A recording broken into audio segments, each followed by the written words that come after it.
ভূমিকম্প বিষয়টা এখন টক অব দ্য টাউন। এই মুহূর্তেই সতর্ক না হলে আমাদের সাথে ঘটে যেতে পারে ভীষণ বড় বিপর্যয়। তাই যদি পাওয়া যায় ভূমিকম্পের আগাম বার্তা, তাহলে তা হতে পারে আপনার জন্য শেষ রক্ষা। আজকে আমরা জানবো কিভাবে আপনার মোবাইলে চালু করতে পারেন আর্থকোয়েক অ্যালার্টস। এই অ্যালার্ট সিস্টেম কেন গুরুত্বপূর্ণ?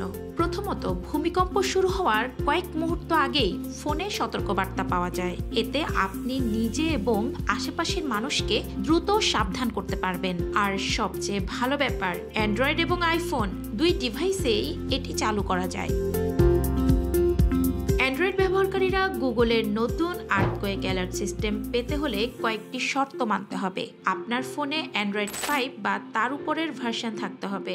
ওয়াইফাই অথবা মোবাইল ডেটা অন থাকা বাধ্যতামূলক। লোকেশন সক্রিয় রাখলে গুগল আপনার অবস্থান বুঝে সতর্কবার্তা দিতে পারবে। এবার ফোনের সেটিংস অপশনে গিয়ে সেফটি অ্যান্ড ইমার্জেন্সি অপশনে যান। সেখানে আর্থকোয়েক অ্যালার্ট নামে যে অপশনটি আছে সেটি অন করে দিন। এতেই অ্যান্ড্রয়েডে ভূমিকম্প অ্যালার্ট সক্রিয় হয়ে যাবে। আইফোনে এই সতর্কবার্তা পাঠানো হয় আবহাওয়া বিভাগের তথ্যের ভিত্তিতে। ফিচারটি চালু করতে সেটিংসে যান, সেখান থেকে নোটিফিকেশনসে প্রবেশ করুন এবং ইমার্জেন্সি অ্যালার্টস অপশন অন করুন। তারপর কোনো প্রাকৃতিক দুর্যোগের সংকেত পাওয়া মাত্রই আপনার ফোনে সতর্ক সাইরেন বেজে উঠবে।